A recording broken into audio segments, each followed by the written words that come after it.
name is Reginald Willemsberg, and I'm the corporate strategist at the Social and Health Insurances, the SZV, as we know it.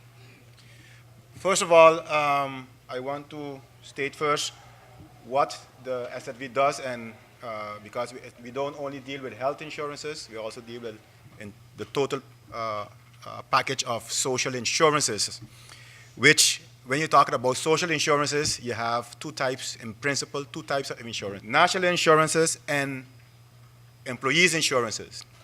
Under the national insurances, we have that the SZV executes. We have the AOV, the old age pension. The RWW, or AWW, is the General Widows and Widows of and Orphans Pension.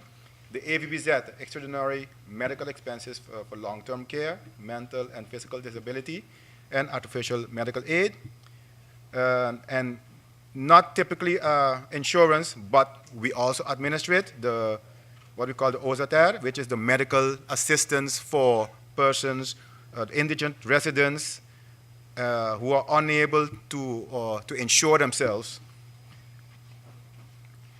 Then we have the employees insurances, which are typically the ZV, the sickness insurance, the accident, or what we call the occupational accident insurance, the FZOG, which is the fund for ex-civil servants health insurance, the OZR, also not typically insurance, but we administer it for government, which under the civil servants fall under that coverage, and the Cesantia, or Severance Pay Act, which deals with when persons become unemployed.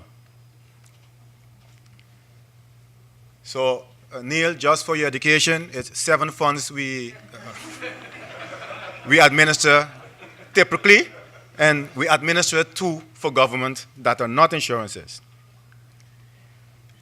Another thing I have to state is before 10-10-10, the Nelson Antilles, we had different players who were executing the different health insurances, because now I'm going to focus on the health insurances that are existing.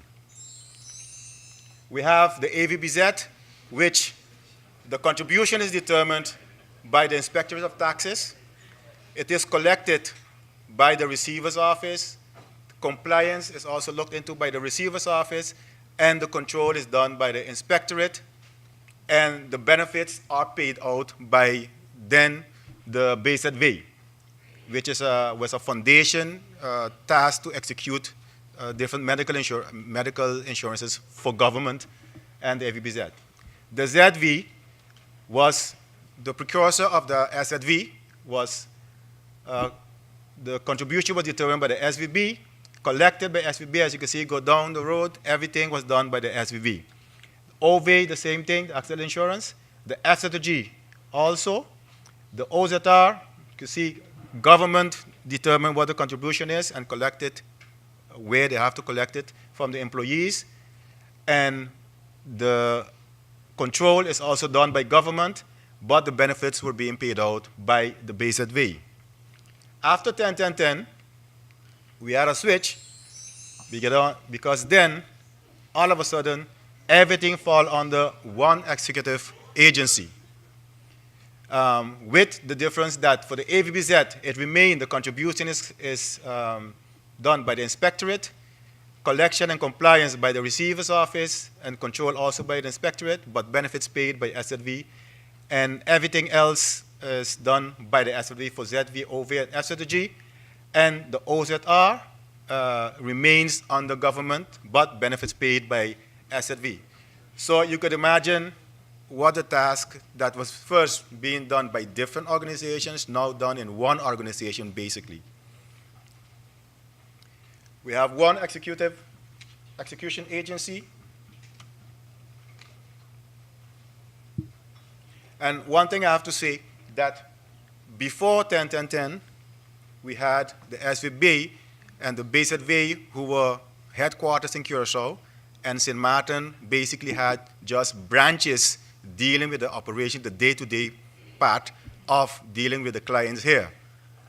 As of 10-10-10, it became, we have to do everything ourselves, which has, of course, the necessary consequences because we didn't have the staffing, we didn't have not only the quantity, but we didn't have the quality that we needed. Because when, for example, for the SVB, we had we did the collections here, but and the booking of financing, the giving out of cards and everything. But when it came to the policies, all the policies were made in Curacao.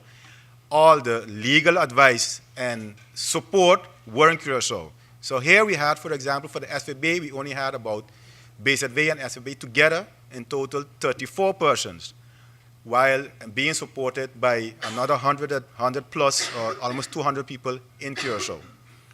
Now, all of a sudden, as of 10-10-10, we had to do everything. And of course, we had a lot of growing pains and still going through changes for us to be able to do everything. And that's one of the things a lot of people ask, hey, the operational costs are high. Of course they're high, because before we never had a legal advisor. Now we have one. We didn't have a fully equipped collection department and finance department. We have that now.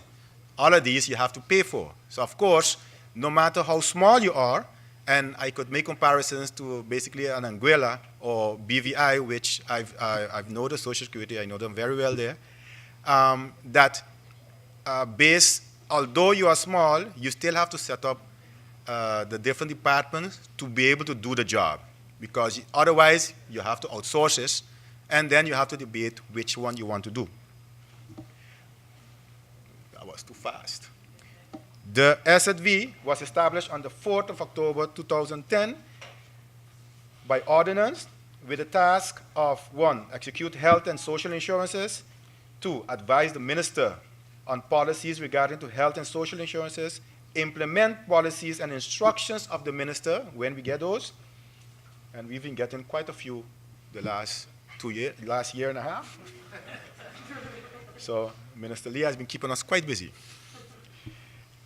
We also advise the minister on legislation regarding to health and social insurances, and also implement any activities by virtue of ordinances regarding health and social insurances. And what not mentioned here also, of course, as the fiduciary that has been tasked with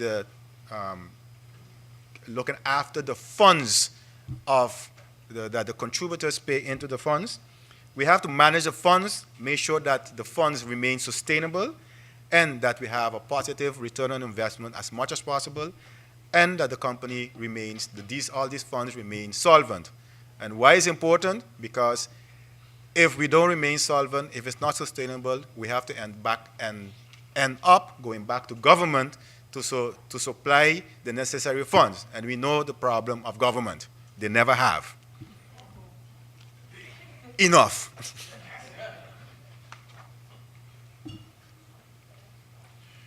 With the establishment of the SZV, we encountered, as I said, some growing pains. And one of the biggest problem we had with the different insurances, because all of a sudden, we are talking about four different health insurances, each of them with their own requirements, with their own regulations, with their own tariffs, with their own insured population. And why this thing keep going? The insurance requirements are different, which means that all of a sudden now you have to be thinking every time, and I think that's where Neil comes in, because he would be able to help, because you need to know all these different types of insurances so that you can determine exactly what every population falls under, what their entitlements are or not, and what has to be done. The registration procedure is different. For example, for the ZV and OV, the employer, is supposed to register you and have to give us your salary, have to give you your function, how many days a week you work, and so on. While for a civil servant, the biggest problem we have is getting the salary, because you're supposed to know my salary. But in any case, so what happened, what we noticed afterwards, everybody had the same salary from government, which we find strange, but That's a question mark when, and this is what when we was doing. I'm going to talk about it while we was doing the actuarial process to get information to be able to determine the viability of the SZV for the future. Premiums. The premium based is different. And I heard a question about want to know what the government pays. You're going to find out just now. And even the proof of insurance is different. For all those who are covered for ZVOV and FZ2G, you get a card with your picture in it. Government workers, OZR, no picture, because everything is done via the personnel department of government. So basically, you don't even see the person who is getting the card. You get the information from the HR department, and you supply the information to them. So those are things that you have to find ways and means to deal with it. And worse yet, when we took over, we had an information system for the ZVOV and the FZ2G. But when it came to what the base at V, or what we call the OZR, was covered, we didn't have a system. So basically, we had to start from scratch. One of the pros of getting all these insurances under one is that all of a sudden we start seeing the overlap. All of a sudden we start seeing people who were double insured. We start seeing people who were not supposed to be double insured. And mind you, some persons can be double insured. Why? Because if you work for government during the day and at night you work in a casino, you're going to be double insured because you're under both insurances. But what we start noticing also, that people who have a high salary, married to a civil servant, also fall under the civil servant because the law permits it. So we can't do nothing about that. But now you see a person who could well pay their own insurance, be it private or under the ZV insurance, is not making use of it or not paying for it because by virtue of the law, they're entitled to be under their spouse, which is all well, but those are things that we have to look on, especially if we want to talk about cutting cost or containing cost. What is the insured population? For ZV, we have 35,186 insured, and these under this, when we say insured, we're talking about employees who fall under the insurance, their family members, their dependents, ex-employees who are resident of the island, and their family members who are resident. Under the OV, we have 20,619, and just for your education, accident insurance, basically all employees are covered under it. No matter what your salary, how many days you work, how many hours you work, you're covered under the occupational accident. Under the ZV, an employee has to qualify to be under it. So you have to have a salary below $3,700 a month. You have to work at least 5 days a week or 6 days a week.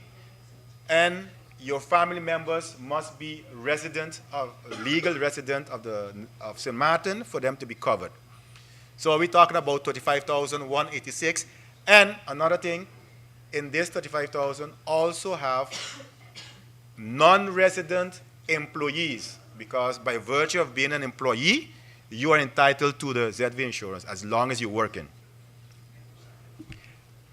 FZ2G are those, as I stated before, are those persons who ex-civil servants who fall under this. We have 947 persons, and this includes the ex-civil servant as well as their family members. And then we have the OZR, which I don't have the correct division, but I know the total insured is 6,779. And under this coverage, we have civil servants and the family members, as well as those persons who are medical assistants, medical aid.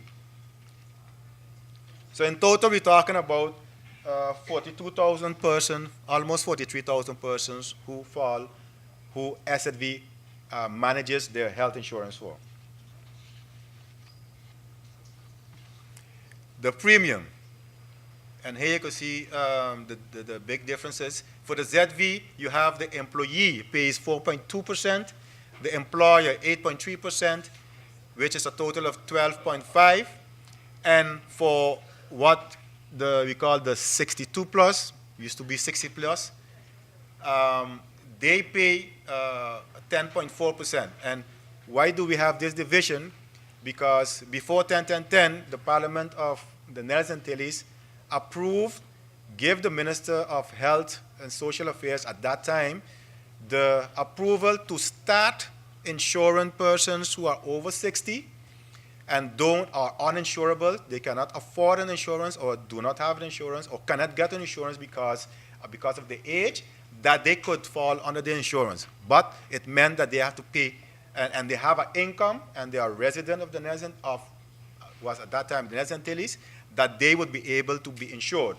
They have to pay 10.4, and I expect my friend, Mr. Yezerung, I've heard it enough from him that he doesn't agree with this, but at this moment, that's the situation, but it's something that we have to look at. So because we do have to take in consideration that it's, in comparison, it is a little high for a person who have a lesser income now. For the OVA, you see that the employer pays between 0.5 and 5%, and that depends on the risk class of the kind of company the person is working.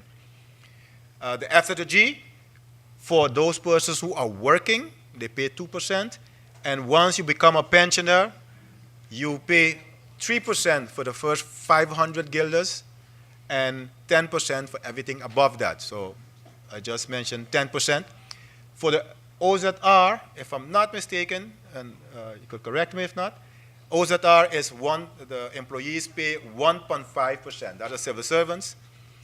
And government covers everything else. That's correct? Covers the bills. Covers the bills. Okay? And they're supposed to pay 10%. And a group, as there's a group, there's a co-payment of 10%, but not all of them. Those persons, will depends the scale. Up to scale 6, you get everything free. And up to scale, above scale 6, you have a 10% co-pay. It's good to hear that everybody's under scale 6. No, everybody is not under scale 6. AVBZ, we have the employee pays 1.5%, the employer pays 0.5% for a total of 2%, with the note that because this is based on income, all the others are based on your wages. The AVBZ is based on your income. And for persons who have, depending the income, if they're below a certain threshold, they might only have to pay 1%. And those, for example, are pensioners who their only income is old age pension, that they would only pay 1% for AVBZ.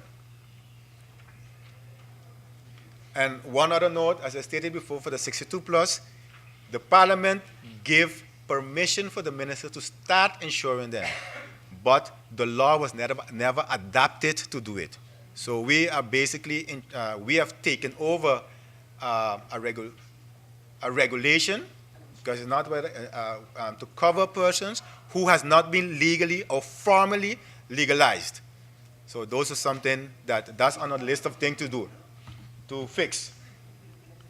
Which, if the NHI comes fast, we don't have to do that, because that will fix it one time. We also have difference in coverage. This is a proposal that we are busy working on to let the insured know what, in general, they are covered. And as you could see, all of a sudden you see all what is possible, and you could see that some things you see here, everything has a green check, and then all of a sudden you see here red, and then red. So that means those are things that are not covered. And you could see that for some insurances it's covered and others not. Well, yeah. But just to see that, you see the red. You don't need to read the words. Okay? It was purposely done. Okay? What is falls directly in general, which is basically the same for all insurances, is GP, specialists, paramedics, hospitalization, medication. We have a positive and negative list. And of course, for OZR, you have a different positive and negative list. And for ZV, you have a different one. One good thing, we do use generics for both, all the insurances. So we apply the generic part on that. And we have maximum amounts that can be given. Transportation abroad, and in some cases also locally, ambulance. We pay also for medical referral abroad to specific countries. It's not in the law, but this is the guideline we use: Dominican Republic, Colombia, Curacao, Aruba, Netherlands, in some cases Guadeloupe, Martinique, and very seldom Puerto Rico. Of course, daily allowance is also covered, and hotel and so on for the person where they're staying. If you want, you could also have the possibility that you pay for whatever you want to do, and then you could claim it back to get a reimbursement. But reimbursement all are done according to SZV tariff or what we normally would have paid to a provider. For the AVBZ, we have the chronic care, psychogeriatric treatment, revalidation, mental and physically challenged persons, elderly care, district nursing, and so on.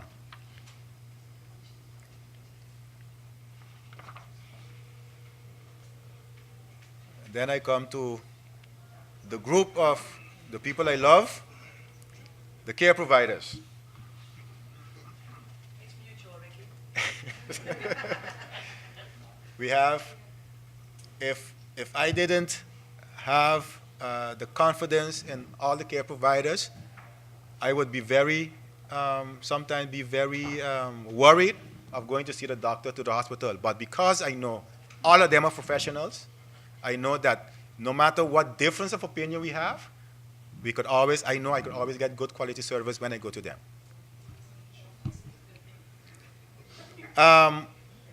Of course, since the different packages and different insurance coverage, different kind of persons, population, of course, then you end up with different tariffs. For ZV, you have the medical tariff based on the MTSV, the medical tariff for social insurances. And for OZR and FCTG, you have the tariffs has been set for private, you could call it private treatment. But as Dr. Vanosh basically stated, all these laws, tariffs, have been set at least 10 years ago, if not older. As a matter of fact, the MTSV, the last time it was established was 2001, and we are in 2017 now. So yes, it is true that, you could basically say that the tariffs are artificially kept low, and this is some discussions that I used to have with my previous directors in the time of Nelson Tillis, because it used to be nice to say, yes, we have the lowest cost, but because they keep the tariffs low. And as I used to say, listen, if you continue paying less than the cost price, ultimately the provider is going to get in trouble. So we need to find solution. And of course, the solution it might hurt, because it means we have to find ways and means to pay for the extra that the providers are entitled to or would like to be entitled to. And that's why one of the things that we believe should happen is that I see that in Aruba they've done that, they leave the negotiation of tariffs and prices to the executing agency, which makes it a lot easier than, it's a good excuse when you talk to the provider, hey, I can't do nothing, government have to change the tariffs. But it gives you more empowerment when you could negotiate and reach agreements on tariffs, and you don't have to spend so much time arguing back and forth, frustration because the care provider is not getting paid what they feel they're entitled to, and we can't really negotiate about it. Okay? So we have to reach that point. Of course, they have different policies and procedures. For everything, you have a different form.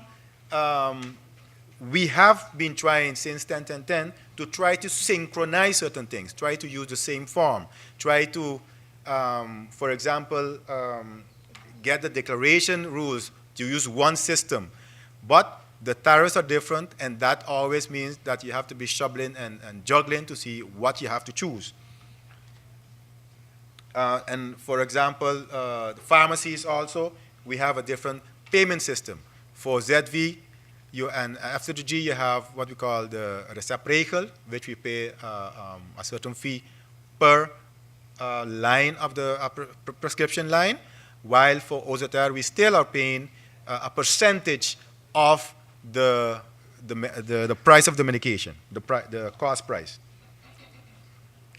And this is where we need to have synchronization and to take over to also introduce, to execute the NHI. So I might be a little biased, but I believe that everything is in place that we can execute this. But of course, we are not there yet. And the only way we could reach there to do everything together is to do everything together. Like all my different, the previous speakers brought up today and yesterday, that this has to be a concerted effort. It can't be a one-man show. Everyone has to be on board to do it. And if we don't believe in it, it's not going to happen. One thing though is going to come, because it has to come. Okay? And